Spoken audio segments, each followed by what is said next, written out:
ETV YouTube channels లో మీ వ్యాపార ప్రకటనల కోసం ఈ నంబర్కి కాల్ చేయండి.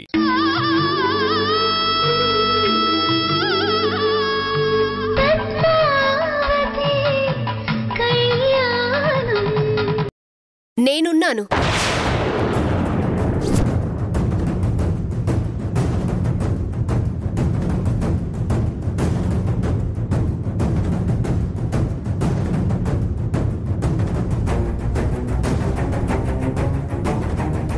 ఏంటి లీలా నువ్వు చెప్పేది? అవును బావగారు, ఆదిత్య పద్మావతి పెళ్లికి సంబంధించిన పనులన్నీ చూసుకోవడానికి నేనున్నాను కదా. ఏంటుండేది? పెళ్ళంటే బారసాల ఫంక్షన్ అనుకున్నావా? ఎన్ని తంతులు ఎన్ని తతంగాలు ఉంటాయి తెలుసా? తెలుసు. పెళ్లికి పసుపు కొమ్ములు కొట్టే దగ్గర నుంచి శోభనం జరిపించేంత వరకు అన్ని తంతులు తెలుసు.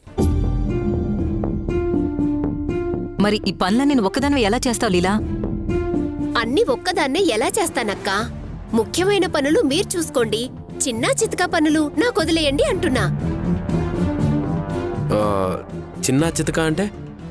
అదే కార్డ్స్ ప్రింటింగ్, మండపము, డెకరేషన్ లాంటివి నేను చూసుకుంటాను. మీరు, కేశవ బావ, అక్క అందరూ కలిసి కార్డ్స్ డిస్ట్రిబ్యూషను, గెస్ట్లను రిసీవ్ చేసుకోవడము, నగలు కొనటం లాంటివి మీరు చూసుకోండి.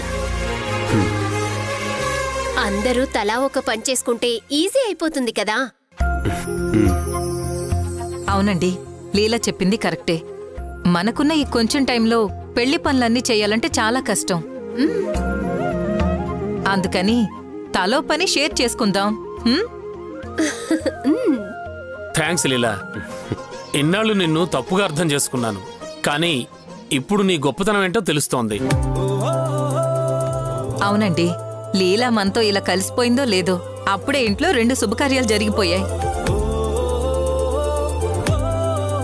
అవును, ఇంక మీదట కూడా ఇలాగే ఉంటే ఇక మన ఇంట్లో ప్రతిరోజు పండగలాగే ఉంటుంది లీలా. ఉంటుంది బావగారు, ఇక మీదట ప్రతిరోజు పండగలాగే ఉంటుంది, నాది గ్యారంటీ.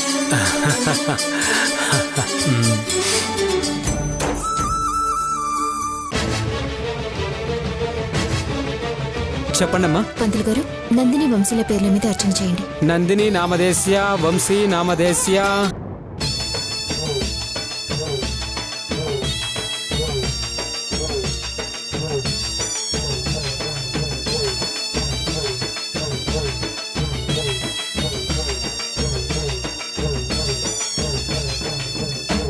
सर्वमंगल मांगल्ये शिवे सर्वार्थ साधिके शरण्ये त्र्यंबके देवी नारायणी नमोस्तुते.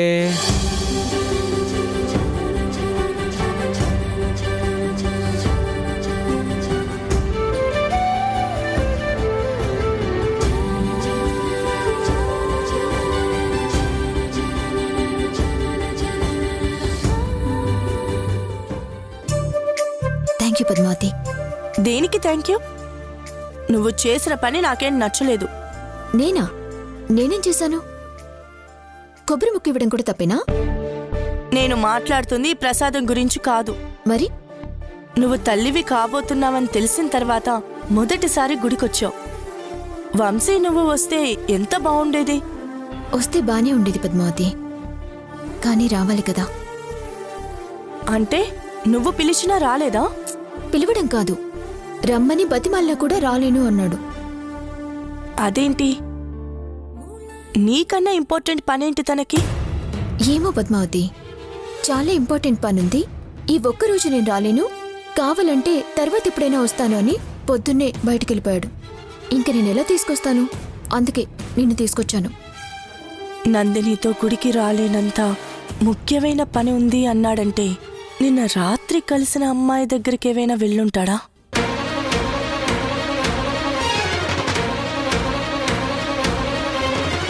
ఏంటి పద్మావతి ఆలోచిస్తున్నావు? దేని గురించి? వంశీ గురించి. వంశీ గురించా? తన గురించి ఏం ఆలోచిస్తున్నావు? నువ్వు ప్రెగ్నెంట్ అని తెలిసిన తర్వాత కూడా నీకు ప్రయారిటీ ఇవ్వట్లేదంటే నిన్ను ఈ 9 నెలలు ఎలా చూసుకుంటాడో అని. పువ్వుల్లో పెట్టి చూసుకుంటున్నాడు. ఇప్పుడేదో గుడికి రానంత మాత్రాన తను నన్ను బాగా చూసుకోడేమోనని భ్రమపడటం చాలా తప్పు. వంశీ నాకు భర్తగా దొరకటం నిజంగా నా అదృష్టం. ఏదో వర్క్ ప్రెషర్లో ఉంటే కోపడతాడే తప్ప మిగతా టైంలో ఆయన బంగారం. ఇన్ని రోజుల్లో ఒక్కసారి కూడా నన్ను బాధ పెట్టింది లేదు తెలుసా. నేను కన్సీవ్ అయ్యానని తెలిసినప్పటి నుంచి నన్ను కాలు కింద పెట్టనివ్వకుండా చూసుకుంటున్నాడు తెలుసా. ఒక పసిపాపలా చూసుకుంటున్నాడు. ఒక భార్యగా ఏ అమ్మాయి అయినా ఇంతకంటే ఇంకేం కోరుకుంటుంది. తను నాకు ప్రేమని పంచితే చాలు అనుకున్నాను. కానీ తను నన్ను గుండెల్లో పెట్టుకున్నాడు. ఈ జన్మకి ఇది చాలు పద్మావతి, ఇది చాలు. నందిని మాటలు వింటుంటే వంశీని పూర్తిగా నమ్మేసిందేమో అనిపిస్తుంది. వంశీ ఏమో ఇంకో అమ్మాయితో ఉన్నాడని చెప్పినా నమ్మే పరిస్థితుల్లో లేదు అనిపిస్తోంది. ఈ విషయంలో ఇంకా లేట్ చేయడం అంత మంచిది కాదు. వెంటనే ఆ అమ్మాయి ఎవరో తెలుసుకోవాలి. తెలుసుకుంటాను. ఇడియట్. నీ ఇష్టానికి ప్రేమించి ఇప్పుడు వదిలేయడానికి తనేమన్నా వస్తువు అనుకుంటున్నావా? సారీ వంశీ, నేనేం కావాలని వదిలేయలేదు. పరిస్థితులు కూడా అస్సలు బాలేదు. అందుకే కలిసి ఉండడం కన్నా విడిపోయి బ్రతకడమే మంచిదని చెప్పాను. చూసావా వంశీ ఎంత ఈజీగా చెప్పేస్తున్నాడో? నేనేం ఈజీగా చెప్పట్లేదు మౌనిక, బాగా ఆలోచించే చెప్తున్నాను. మీ ఇంట్లో వాళ్ళు మా ఇంట్లో వాళ్ళు ఎట్టి పరిస్థితుల్లో మన పెళ్లికి ఒప్పుకోరు. వాళ్ళని ఎదిరించి పెళ్లి చేసుకుందామంటే నాకిప్పుడు జాబ్ కూడా లేదు. నిన్ను పెళ్లి చేసుకుని ఎలా పోషించాలి? ప్రేమించేటప్పుడు కంటికి రెప్పలా చూసుకుంటానని పెళ్లి తర్వాత కష్టాలు పెట్టడం నాకు ఇష్టం లేదు. ఏంట్రా ఇష్టం లేదు? మరంత ముందు చూపుతో ఆలోచించిన వాడివి తన్నెందుకు ప్రేమించావు? కలిసి ఉందామనుకున్నాం, కానీ కుదరట్లేదు. కుదరాలి. ఎందుకంటే నీకు ఇంకో ఆప్షన్ లేదు. ఇప్పుడు మీ ప్రేమ విషయం వాళ్ళ ఇంట్లో తెలిసిపోయింది. ఇలా నువ్వు అర్ధాంతరంగా వదిలేస్తాననేసరికి సూసైడ్ చేసుకుంటానని నా దగ్గరకు వచ్చి ఏడ్చింది. మౌనిక ఏంటిది? కలిసి బ్రతకలేకపోతే చచ్చిపోవడమే పరిష్కారం అనుకుంటున్నావా? మరి నేనేం చెయ్యను? ఇంట్లో బలవంతంగా పెళ్లి చేస్తామంటున్నారు. గుండెల్లో ఒకరిని పెట్టుకొని ఇంకొకరు కట్టిన తాళిని ఆ గుండెల మీద మోయలేను. అందుకే చచ్చిపోదాం అనుకున్నాను. ప్రశాంత్, అమ్మాయిలు మళ్ళాగా స్ట్రాంగ్ హార్టెడ్ కాదు, చాలా సెన్సిటివ్. వాళ్ళు ఒక్కసారి ప్రేమిస్తే చచ్చే వరకు తానే సర్వస్వం అనుకుంటారు. చూడు, నీకు జాబ్ లేకపోవడమే సమస్య అయితే ఒక 2 months జాబ్ వచ్చే వరకు తనని నేను వెయిట్ చేపిస్తా. నువ్వు పెళ్లి చేసుకుంటానంటే చెప్పు, చేసుకుంటావా? చేసుకుంటాను వంశీ. పరిస్థితులు బాలేక అలా మాట్లాడాను, కానీ వదిలేసుకోవడానికి తన ఆప్షన్ కాదు, నా ప్రాణం. Love you Mounika. Prashanth, I love you too. Thank you Vamsi, మా ఇద్దరిని ఒకటి చేశావు. ఇంకా ఆ పెళ్ళికి కూడా కొంచెం హెల్ప్ చేస్తే నీరును ఈ జన్మలో తీర్చుకోలేం. ష్యూర్, కంపల్సరీ హెల్ప్ చేస్తాను. Thank you Vamsi. అవునవును, నిజమే. వదినా, ఎక్కడికి వెళ్తున్నారు? ఎక్కడికేంటి వదినా, మా ఇంటికి వెళ్ళాలి కదా. అదేంటమ్మా ఇంత త్వరగా వెళ్ళటం ఏంటి? ఇంకో 4 రోజులు ఉన్న తర్వాత అప్పుడు వెళ్ళొచ్చు కదా. లేదు మావయ్య గారు, వెళ్ళాలి. ఇంట్లో చేయాల్సినవి కొన్ని పనులు మిగిలిపోయి ఉన్నాయి. ఏంటి వంశీ ఇది? మీరు కూడా అప్పుడే వెళ్ళిపోతే ఎలా? మీ అందరితో పాటు ఉండాలని మాకో ఉంది వైష్ణవి. కానీ ఎన్ని రోజులనుంటాం? వచ్చిన పని అయిపోయింది కదా. వచ్చిన కార్యక్రమం చూసుకుని వెళ్ళిపోవడానికి మీరేం అతిథులు కాదు కదా వదిన గారు. మా ఇంటి మనుషులు అంటే మా మనుషులు. ఇంకో 2 రోజులుండి వెళ్ళండి. ఈసారి వచ్చినప్పుడు తప్పకుండా ఉంటాం లీలా. అన్నయ్య గారు, వచ్చినందుకు మంచే జరిగింది. ఇన్నాళ్ల మా ఎదురు చూపులకి మీ పెళ్లి రోజు కారణంగా ఫలితం దక్కింది.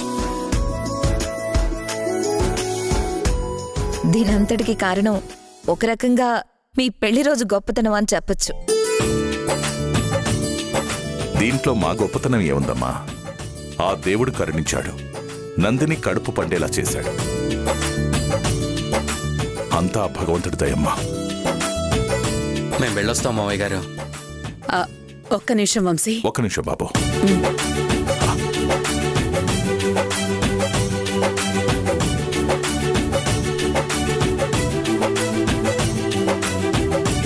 వంశీ, నందిని ఇలా రండి.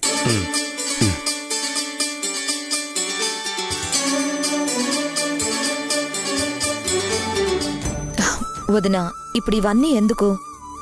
ఆడపిల్ల ఇంటికొస్తే ఒట్టి చేతులతో ఎలా పంపిస్తాం వదినా? పైగా నా కూతురిప్పుడు గర్భవతి, సారి పెట్టాలి కదా. పద.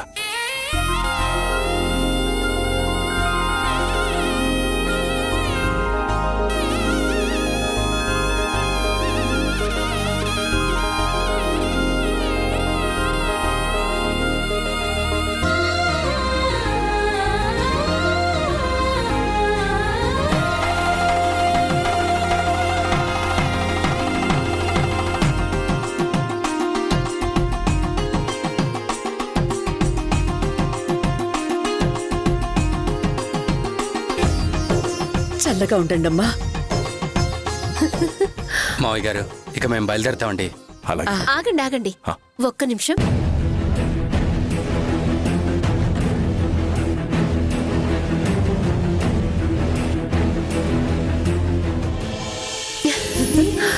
పిన్ని, ఎందుకు ఇవన్నీ? ఏంటి, నువ్వు మీ అమ్మకు ఒక్కదానికే కూతురువా? మాకు కూతురువే. వీరేంద్ర, ఇలారా. నీకోసం ప్రత్యేకంగా చేయించిన నెక్లెస్.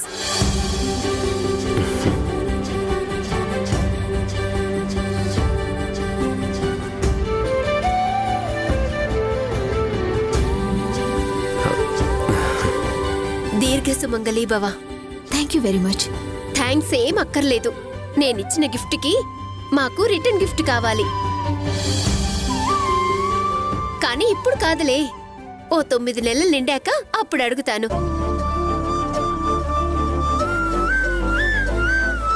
మీరడక్కపోయినా నేనివ్వాల్సిందే కదా పిన్ని. సరే, వస్తాం వదినా. వస్తాం అన్నయ్య గారు. మంచిది వదినా. వస్తానండి. మంచిదండి. నందిని, పదండి. వెళ్ళొస్తాను. అలాగేనమ్మా. అమ్మా, డ్రాప్ చేసి వస్తాను.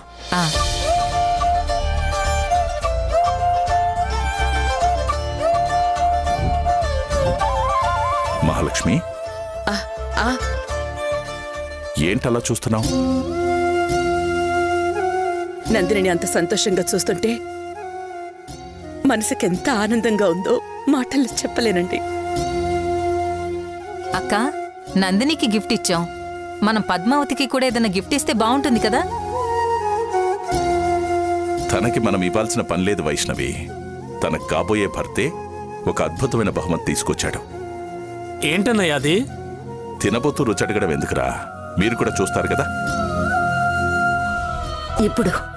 ఇప్పుడు నా మనసు చాలా తేలిక పడిందమ్మా. ఎన్నో రోజులుగా ఎదురు చూస్తున్నా నీ నిశ్చితార్థం జరగడం నిజంగా నాకు చాలా సంతోషంగా ఉందమ్మా. ఎంగేజ్మెంట్ అయిపోయింది, ఇక చూస్తూ ఉండు, పెళ్లి కూడా ఇట్టే అయిపోతుంది. అవునమ్మా, అయిపోతుంది. పెళ్లి జరగడం అవుతుంది. పద్మావతి మనల్ని వదిలి వెళ్లడము జరుగుతుంది.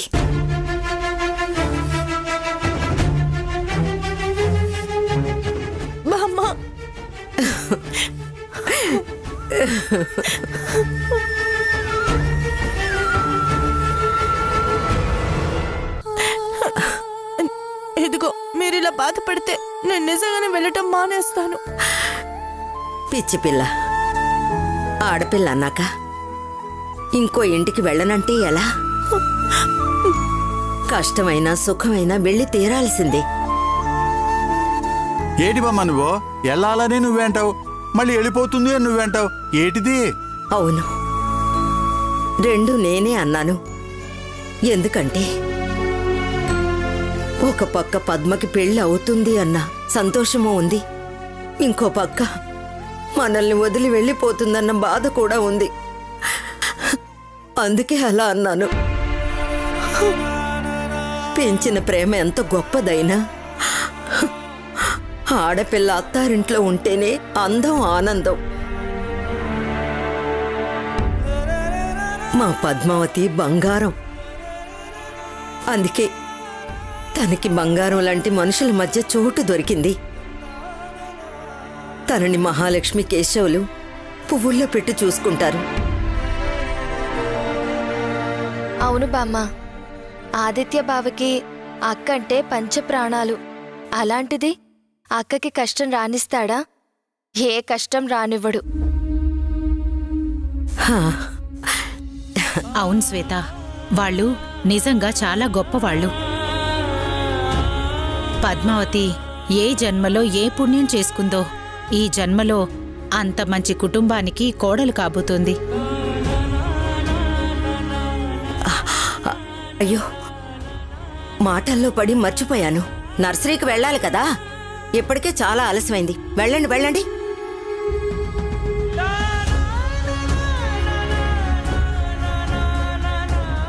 ఏంటి మొహమొహాలు చూసుకుంటారు? వెళ్ళమంటే నర్సరీకి వెళ్ళరా ఈరోజు?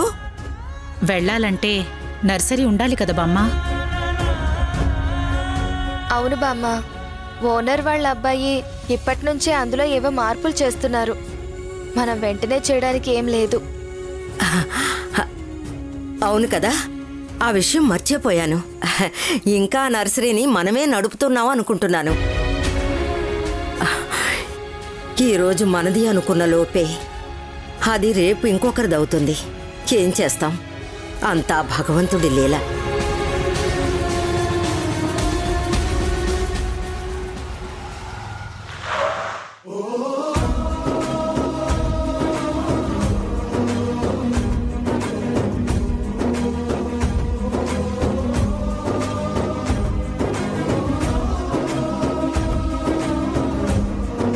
అక్క, బావగారు, అక్క. పద్మావతి, నమస్తే. నమస్కారం అమ్మా. రండి రండి. నమస్కారం అండి. నమస్తే. నమస్కారం అమ్మా. మీ గురించే మాట్లాడుకుంటూ ఉన్నాం, ఇంతలో మీరే వచ్చేశారు బాబు. మా గురించా? మా గురించి ఏం మాట్లాడుకుంటున్నారు? ఏం లేదు బావా, మా అక్క అంటే మీ అందరికీ చాలా ఇష్టం కదా. మా అక్క అదృష్టవంతురాలు, అందుకే మీలాంటి వాళ్ళ ఇంటికి కోడలిగా వెళ్ళబోతుంది అని మాట్లాడుకుంటున్నాం అంతే. నిజానికి తను కాదమ్మా అదృష్టవంతురాలు, మేము. ఈ రోజుల్లో ఏ ఆడపిల్లైనా పెళ్లి చేసుకుని వెళ్ళిపోవాలని చూస్తుంది. కానీ పద్మావతి అలా కాదు. ఉన్న పళ్ళంగా బాధ్యతల్ని వదిలేసి విడిపోయిన మా కుటుంబాన్ని ఉమ్మడి కుటుంబంలా మార్చింది. ఇంతకన్నా అదృష్టం ఏముంటుంది? అందుకే రాబోతున్న పద్మావతికి ఆదిత్య ఓ మంచి కానుక తీసుకొచ్చాడు. ఆదిత్య, తీసుకురా.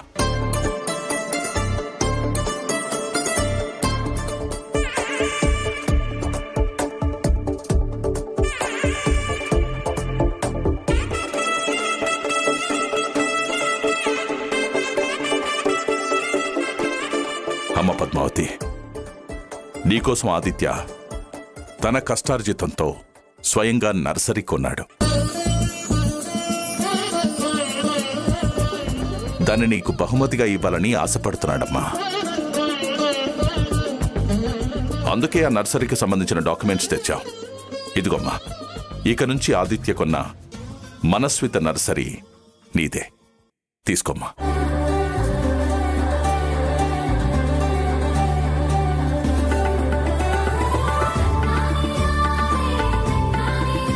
పద్మావతి, ఏంటి ఆలోచిస్తున్నావు? తీసుకో. మా కుటుంబం గురించి ఎంతలా ఆలోచిస్తున్న మీ రుణం ఎలా తీర్చుకోవాలో మాకు అర్థం కావడం లేదు. ఎప్పటికే కానీ కట్నం తీసుకోకుండా మా పద్మావతిని మీ ఇంటి కోడల్ని చేసుకుంటున్నారు. ఇప్పుడు ఏకంగా నర్సరీని కొని తెచ్చి తీసుకోమంటున్నారు. మీ ఉదార మనసుకి మేమెప్పటికీ రుణపడే ఉంటామమ్మా. కానీ ఇప్పుడు మాత్రం ఈ నర్సరీని తీసుకోలేము. అదేంటి బామ్మ, నేను మీకు ఇవ్వకూడదా? నా ఉద్దేశం ఇవ్వకూడదని కాదు బాబు. ఇప్పటికీ మేమంతా మీకు చాలా చాలా రుణపడి ఉన్నాం. ఆ రుణాన్ని ఎలా తీర్చుకోవాలో అర్థం కావట్లేదు. ఇప్పుడు మళ్ళీ ఇది తీసుకుంటే ఇంకెప్పటికీ మీ రుణం తీర్చుకోలేం. అంటే ఏంటమ్మా, మీరు మాకు రుణపడిపోయి మమ్మల్ని పరాయివాళ్ళం చేస్తున్నారా? పద్మావతి నా చెల్లెలు అంటే మీరంతా నా వాళ్లే కదా. మన వాళ్ళకి మనం రుణపడ్డం ఏంటి చెప్పండి? అవును బామ్మగారు, నిజానికి రుణబంధం ఉన్నా అది తీరిపోకూడదు. రుణం తీరిపోతే త్వరలోనే ఆ బంధం విడిపోతుంది అంటారు.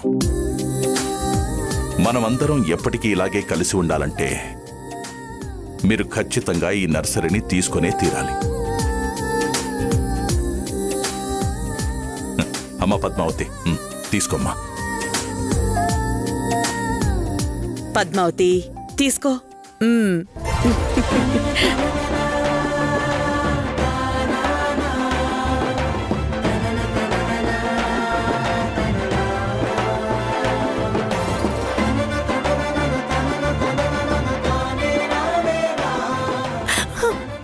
అక్క,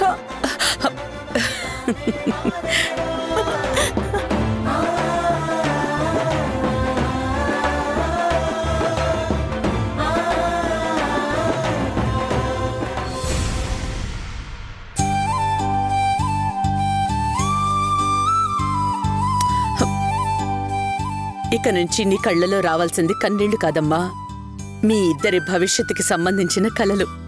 అర్థమైందా?